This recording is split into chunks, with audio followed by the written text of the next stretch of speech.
ये नक्सलबाड़ी की गलियां हैं।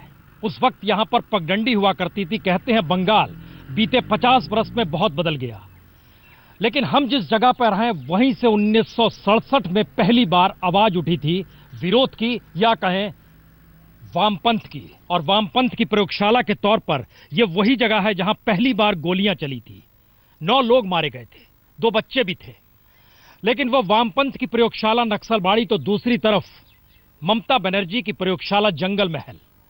1967 से 1972 के बीच में 1000 से ज्यादा लोग यहां मारे गए और 2009 से 2011 के बीच जंगल महल में भी तकरीबन 1000 लोग मारे गए। उस वक्त भी सत्ता परिवर्तन और 2011 में भी सत्ता परिवर्तन।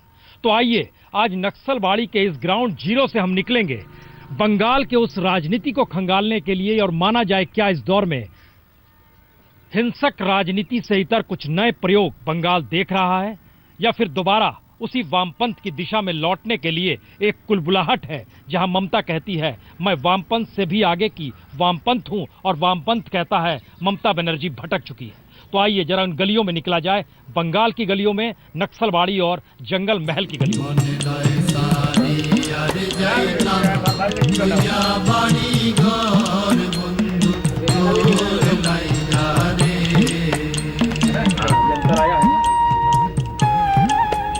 चुनाव के मौके पर बंगाल में बहस ना हो और नुक्कड़ पर इस तरीके से लोगों का जमावड़ा ना हो, यह हो नहीं सकता है।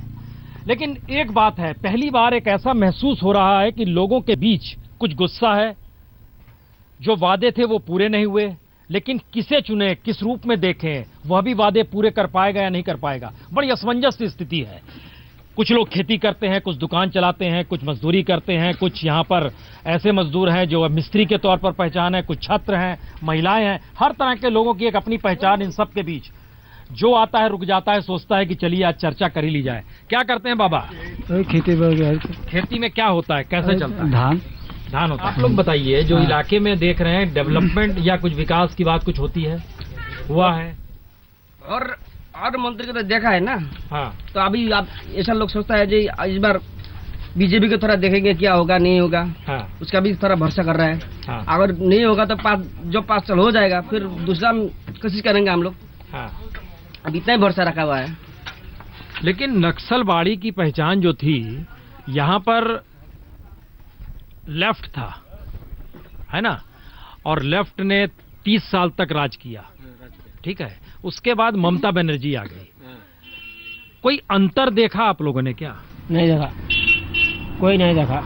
तो जहन में क्या आता है कि जब, चूंकि जो हम लोग अगर नक्सलबाड़ी में बात करते हैं तो पूरा देश जानता है कि नक्सलबाड़ी का मतलब एक समय था लेफ्ट, है ना, और लेफ्ट के बाद यहाँ पर कांग्रेस का कैंडिडेट आ गया, सही है, और कांग्रेस के खिलाफ ही लेफ्ट ने लड़ाई लड़ी थी। अब दोनों साथ आ गया, और एक तरफ ममता है जो आप कह रहे हैं कि कोई अंतर नहीं आया है। तो ऐसे में क्या आप लोग के सामने लगता है चुनाव का मतलब क्या हो जाता है? चुनाव का मतलब ममता बनर्जी जो किया वो अच्छा नहीं किया। हाँ। बोल रहा है, लेफ्ट का बोलता है अच्छा नहीं हुआ। हाँ। इसीलिए लेफ्ट और कांग्रेस दोनों हाथ मिला के उसको हटाना चाहिए। बीजेपी सरकार चल रहा है, राज कर रहा है, अभी तक ठीक भी चल रहा है। और होने से बीजेपी सरकार से हम लोग को अच्छा लगा। हम बीजेपी लोग को चाहिए, यही बात। तो आपको लगता है कि बीजेपी बंगाल में जीत जाएगी, ऐसा लगता है क्या? हमारा मन बढ़ रहा है, आएगा, बीजेपी आ जाएगा। सिर्फ नक्सलबाड़ी सिलीगुड़ी नहीं, पूरे बंगाल में आ जाएगा। पूरे बंगाल में ऐसा लगता है? ऐसा लगता है हमें। आप दुकान चलाते हो, आपको लगता है कि जो स्थिति बन रही है उसमें एक तरफ दिल्ली में मोदी है, एक चेहरा वो है, कलकत्ता में एक चेहरा ममता बनर्जी है, एक कांग्रेस के घूम रहे हैं राहुल गांधी, इन सब के बीच लगता है कि जो होना चाहिए बंगाल में हो रहा है, या सिर्फ सत्ता का परिवर्तन हो रहा है? परिवर्तन होना चाहिए। अच्छा, परिवर्तन होना चाहिए, मोदी जी को आनी चाहिए। तो एक परिवर्तन आपने 2011 में किया और 2016 में फिर परिवर्तन? परिवर्तन ही करना पड़ेगा। क्यों परिवर्तन, क्यों? अच्छा नहीं कर रहा है वो लोग, ममता अच्छा नहीं कर रहा है। देश का शांति होगा, क्योंकि इतना शारदा कांड में इतना वो लोग नेता लोग खाया पैसा। हाँ। तो हम लोग का अच्छा नहीं हुआ। शारदा क्या था? Sharda company sir loan loan company हाँ, लोन कंपनी सर आप रुपया जमा देने से डबल रुपया पाएगा। अच्छा 1 लाख देने से 2 लाख मिलेगा। हाँ ऐसे करके सब आदमी टाका जमा दिया। अच्छा वो टाका अभी मार दिया कौन, नहीं ममता बनर्जी सब कंपनी का या उठा दिया। ऐसा तो आप लोग को इसीलिए गुस्सा है ममता बनर्जी को लेकर? ममता बनर्जी से, लेकिन उसको ऊपर, लेकिन इसका है सभी वो कंपनी वो सब जितना हम की सुनता है कि टीवी पे रेडियो में ये सब ममता बनर्जी का चाल है, इसलिए ममता बनर्जी बोलती है नहीं नहीं ऐसा हम नहीं किए हैं। हाँ वो तो नहीं, भरोसा नहीं होता है। वो तो भरोसा नहीं होता, लेकिन जो भी हुआ ये बहुत अच्छा नहीं हुआ, एकदम बहुत अच्छा नहीं हुआ, ये बहुत खराब हुआ। सब कंपनी जनता का साथ, बंगाल का जनता के साथ बहुत एकदम बुरा हुआ। ये एक बड़ी बात है। शारदा घोटाले को लेकर लोगों के जहन में एक हिस्सा ऐसा बन गया है कि ममता को लेकर एक गुस्सा भी है कि ये लूटपाट क्यों। ममता को पहचान थी कि बड़ी सादी महिला है, हवाई चप्पल पहनती है, सूती साड़ी पहनती है, और शारदा घोटाला को देख के मान लीजिए कोई गुस्से में आता है, कोई पुल टूट गया उसको लेके गुस्से में आता है। तो चाहिए क्या, कौन चाहिए? ऐसे में तो हम लोग को बीजेपी चाहिए, क्योंकि जैसे ममता ने किया है, ये सबका मुख से यही भाषा निकलता है कि वो तो लूटपाट किया ही है, तो इसीलिए हम लोग को बीजेपी अच्छा लगता है और बीजेपी आनी चाहिए। जिस तरह ये कांग्रेस और क्या बोलते हैं सीपीएम एकजुट हुआ है, जैसे जुट में तो कोई वोट देगा नहीं। अच्छा। और देगा तो देगा ही बीजेपी को ही देगा। बीजेपी का वोट मोदी को मिला था, मोदी के नाम पर वोट जरूर 2014 मिला था, लेकिन कौन है बीजेपी का, कौन सा चेहरा है जो आपको लगता है कि ये मुख्यमंत्री बन जाए? कोई चेहरा आता है दिमाग में नाम की, सिर्फ एक पार्टी है कि चुना जाना चाहिए, क्या लगता है? अभी तो उतना चेहरा याद नहीं है जो कौन आएगा नहीं आएगा। हाँ। लेकिन जो भी आए, हाँ। ये जो हमारा बंगाल का जो जनता है, हाँ। जो चिट फंड का पैसा है, हाँ। उन लोगों को सारे पैसा मिल जाए। बंगाल में ये चुनाव के दौर में एक चीज और है, यहाँ का सोशल इंडेक्स जो है वो बहुत नीचे है। मसलन बंगाल में अलग अलग जगहों पर आप जाएंगे तो इस तरीके से आपको छोटी छोटी दुकानें हैं जो मिल जाती है। अब आप कल्पना कीजिए कि कोई इस तरीके से पकौड़ी तल रहा है, बना रहा है, बेच रहा है, तो दिन भर में कितनी कमाई होती होगी ये आप सोचिए। हम लेकिन पूछते हैं, क्या नाम है आपका? भोवेन राय। हैं? भोवेन राय। कितना कमाई हो जाता है दिन भर में? कितना है बारे, ये तो टाउन शहर ना है, फिर भी 200-300 কোনো দিন 400। মনে লয় সারি আর যাইতাম থইয়া বাড়ি ঘর বন্ধু তোর লাইগা রে। नक्सलवाड़ी का खत्म होना और जंगल महल का उदय होना, या कहें वामपंथियों का खत्म होना और ममता बनर्जी का आना, दरअसल ये गांव इस बात का प्रतीक है कि नक्सलवाड़ी सिर्फ एक नाम है, क्योंकि यही वो गांव है, नाम हाथी किस्सा। और इस गांव की पहचान यहाँ की गरीबी, मुफलिसी और इन सब के बीच किस तरीके से लोग जिंदगी जीते हैं ये बताना पड़ेगा। कि दरअसल जिस जगह को आप देख रहे हैं, ये घर, ये चौखट, ये आंगन जंगल संथाल और उनकी ये पत्नी का है। आलम देखिए, हालत देखिए, और इन सब के बीच कानू सन्याल इसी से आगे वाले घर पर रहते थे। और इन सब के बीच एक दौर में यहीं से दुनिया में अलग जगाने की सोच के साथ क्रांति का जिक्र होता है, लाल सलाम के नारे लगते हैं। लाल सलाम के नारे दिल्ली जरूर पहुंच गए, लेकिन इन गलियों में घूमकर महसूस किया जा सकता है कि हिंदुस्तान की हकीकत अगर बंगाल के गांव में देखनी हो तो वहां पर किस स्थिति में लोग हैं और जी रहे हैं।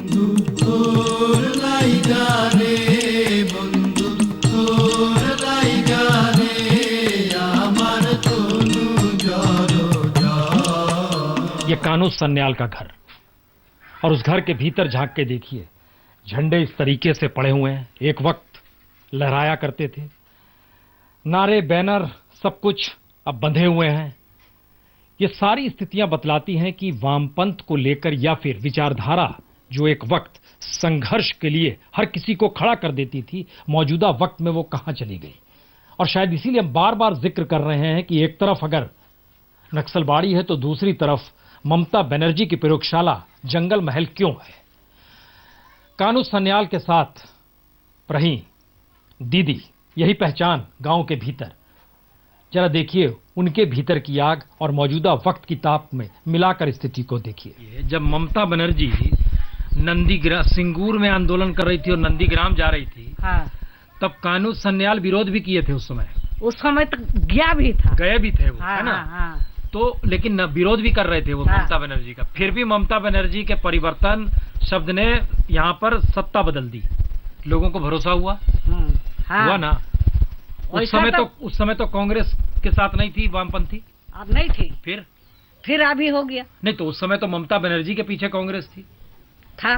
फिर तो जनता ने क्यों कांग्रेस अभी ममता का पीछे नहीं आया? अभी ममता को हराने के लिए सीपीएम लोग कांग्रेस के साथ हाथ मिलाया। तो अगर ये ऐसा चल रहा है तो आप लोग को तो देश में भाई कौन वैसा भलाई करेगा बताइए तो।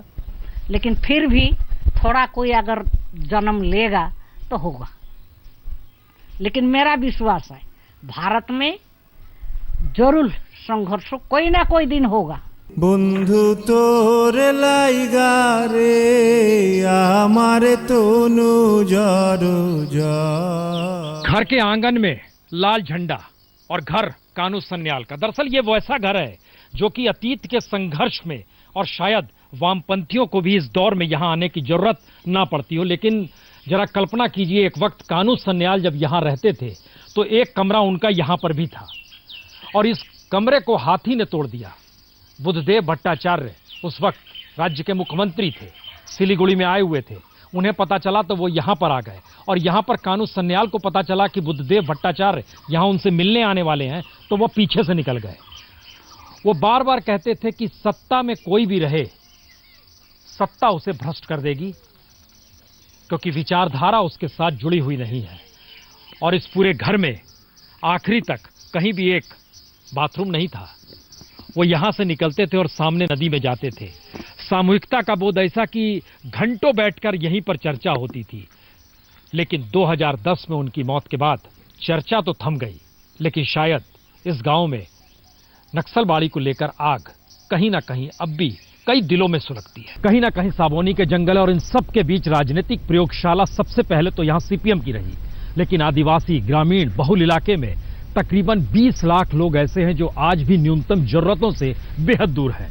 इस तरह की सड़कें, साइकिलों से आवाजाही और इन सब के साथ सबसे बड़ा सवाल यही कि यहाँ पर लोग राजनीतिक दल से कैसे जुड़ जाएं, यही सबसे वर्चस्व की लड़ाई है। और सीपीएम पहला राउंड 2011 में हार चुकी है, लेकिन सवाल अब 2016 का है और दोबारा सीपीएम को लगता है कि उसका वर्चस्व यहाँ पर दोबारा लौट सकता है। बंधु तोर लाइगा रे आमारे तनु जड़ जड़। ममता बनर्जी के राजनीतिक प्रयोगशाला में आरावड़ी गांव में हम इस वक्त मौजूद हैं।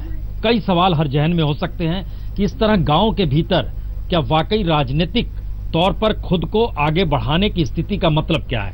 तो हमें सबसे बड़ा संकट की छो, सबसे बड़ा संकट की पानी बिजली पानी पानी नहीं এখানে কিছুই নাই पानी কিছু নাই না साड़ी आरे जाइताम थुइया बाड़ी घर बंधु तोर लाइगा रे। ये पत्तों को एक साथ जमा किया जाता है और 1000 पत्तों का बंडल बनाया जाता है तो उसकी कीमत मिलती है 100 रुपए और इस 100 रुपए को बनाने में 3 दिन लग जाते हैं। यह मनरेगा है, मनरेगा के काम 3 दिन को ले नहीं 3 दिन हाँ 3 दिन को ले 1000 হবে 3 दिन में 1000 बनाते हैं।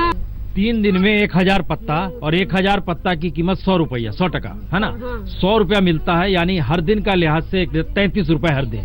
और मनरेगा इस पूरे इलाके में है नहीं और इन सब के बीच पानी इस इलाके में नहीं है, रोजगार कोई दूसरा साधन नहीं है, बिजली कभी बिजली है, लाइट बिजली बंधु तोर लाइगा रे बंधु तोर लाइगा रे आमार तनु जड़ जड़। हमार बाड़ी तुम्हार बाड़ी नक्सल बाड़ी और जंगल महल के भीतर जंगल गांव के भीतर हमार बाड़ी का मतलब होता क्या है। छीटाबाड़ी, छीटाबाड़ी का मतलब बहुत साफ है, इस तरीके से मिट्टी के मकान। जरा कल्पना करना शुरू कीजिए कि किस तरीके से लोग जिस जंगल महल को लेकर राजनीतिक प्रयोगशाला के तौर पर लगातार बना दिया गया, उनके भीतर की स्थिति क्या होगी। कमोवेश ऐसे ही घर हर गांव के भीतर हैं। आदिवासी किसान मजदूरों के ये गांव है जिसको मिट्टी के तौर पर बनाया गया, मिट्टी का चूल्हा है, चंद बर्तन है।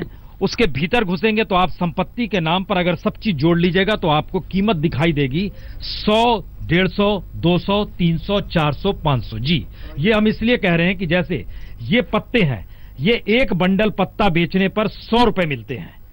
1000 पत्तों का ये बंडल है, इसको 3 दिन में तैयार किया जाता है। पूरा परिवार इसमें मेहनत के साथ जुटता है।